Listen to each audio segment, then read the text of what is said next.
آج ہم قرآن کی ایک بڑی غور طلب آیت کو سمجھنے کی کوشش کر رہے ہیں۔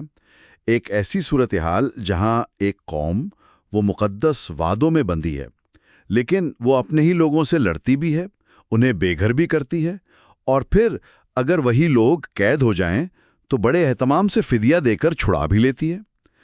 عجیب بات ہے نا؟ تو آج کا ہمارا یہ تفصیلی جائزہ اسی پیچیدہ معاملے پر ہے جو سورۃ البقرہ کی آیت 85 میں بیان ہوا ہے۔ ہمارے پاس جو مواد ہے وہ اللہ کے احکام میں منتخب اطاعت کا انجام کے عنوان سے ہے، اور ہمارا مقصد بس یہ سمجھنا ہے کہ اللہ کے حکموں میں سے کچھ ماننے اور کچھ چھوڑ دینے کے آخر نتائج کیا ہوتے ہیں اس متن کی روشنی میں۔ آیت میں یہ جو تضاد ہے، اپنوں کو مارنا، نکالنا، لیکن پھر قید ہونے پر پیسہ خرچ کر کے چھڑانا، یہ بظاہر سمجھ نہیں آتا۔ اس کا کوئی تاریخی پس منظر ہے؟ جی بالکل۔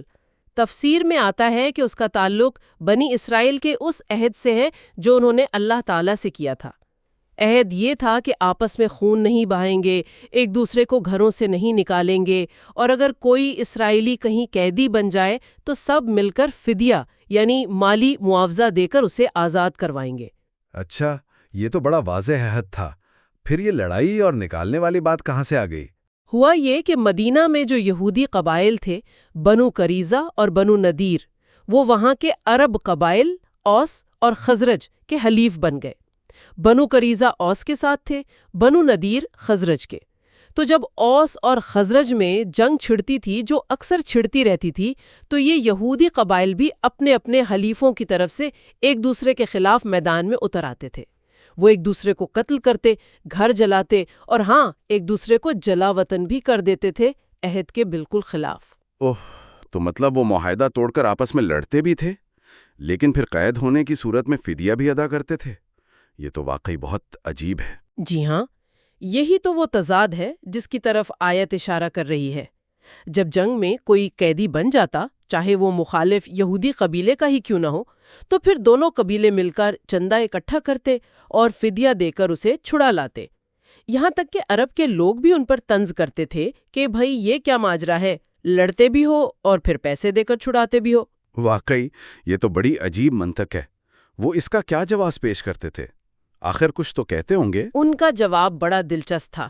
وہ کہتے تھے کہ دیکھیں، فدیہ دے کر چھڑانے کا حکم تو اللہ نے دیا ہے، تو ہم اس پر عمل کر رہے ہیں، اور لڑائی اس لیے کرتے ہیں کہ اپنے حلیفوں کی مدد کرنا ہم پر لازم ہے، ہم ان کی بے عزتی برداشت نہیں کر سکتے۔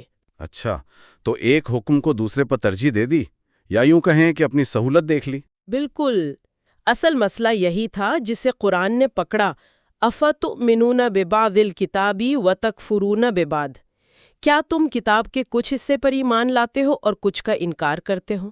یعنی فدیہ دینے کا حکم تو مان لیا، جو شاید آسان تھا یا سماجی طور پر ضروری سمجھا جاتا تھا، لیکن جو زیادہ بنیادی حکم تھے، قتل نہ کرنا، جلا وطن نہ کرنا، ان کو انہوں نے نظر انداز کر دیا۔ اور تفسیر یہ نقطہ بھی اٹھاتی ہے کہ ان کی یہ نیکی یعنی فدیہ دینا، وہ بھی تو اسی گناہ کا نتیجہ تھی نا، یعنی جلا وطنی جو خود منع تھی۔ لیکن کوئی یہ بھی تو کہہ سکتا ہے کہ چلو کچھ تو مان رہے تھے، بالکل نہ ماننے سے تو بہتر تھا، اس پر اتنی سخت بات کیوں؟ جی، یہ سوال ذہن میں آتا ہے، لیکن آیت اس رویے کو کوئی رعایت نہیں دیتی۔ نتائج بالکل صاف بتائے گئے ہیں۔ پہلا، خزیٌ فی الحیات الدنیا، یعنی اسی دنیا کی زندگی میں رسوائی اور ذلت۔ دنیا میں رسوائی؟ جی، اور دوسرا، وَيَوْمَ الْقِيَامَةِ يُرَدُّونَ إِلَىٰ أَشَدِّ الْعَذَابِ، اور قیامت کے دن وہ شدید ترین عذاب کی طرف لوٹائے جائیں گے۔ تفسیر میں اس دنیاوی رسوائی کی مثالیں بھی ہیں، جیسے بعد میں بنو قریظہ کے ساتھ جو ہوا، ان کا قتل اور قید ہونا، اور بنو نذیر کا مدینہ سے نکل کر شام کی طرف جلا وطن ہونا اور ان پر جزیہ لگنا۔ اچھا، یہ تاریخی واقعات اسی کی طرف اشارہ ہیں؟ جی، مفسرین اسی طرف اشارہ کرتے ہیں، اور آیت کے آخر میں بہت سخت تنبیہ ہے، وَمَا اللَّهُ بِغَافِلٍ عَمَّا تَعْمَلُونَ، یعنی اللہ تمہارے کاموں سے ذرا بھی غافل نہیں۔ مطلب یہ جو تم تضاد والا کام کر رہے ہو، یہ جو چن چن کر عمل کر رہے ہو، یہ سب اللہ کی نظر میں ہے اور ناقابل قبول ہے۔ تو اس ساری گفتگو کا خلاصہ پھر یہی ہوا کہ اللہ کے احکامات ان ہدایات کو ایک مکمل مجموعے کے طور پر لینا چاہیے۔ ان میں سے اپنی مرضی یا سہولت سے چناؤ نہیں کیا جا سکتا، اور اگر کوئی ایسا کرتا ہے تو اس تفسیر کے مطابق اس کا انجام دنیا میں بھی اچھا نہیں، رسوائی ہے، اور آخرت میں تو بہت ہی سخت سزا ہے۔ یہ تو واقعی ایک سنجیدہ سبق ہے۔ بالکل، اور یہ بات ہمیں ایک گہرے سوال کی طرف لے جاتی ہے۔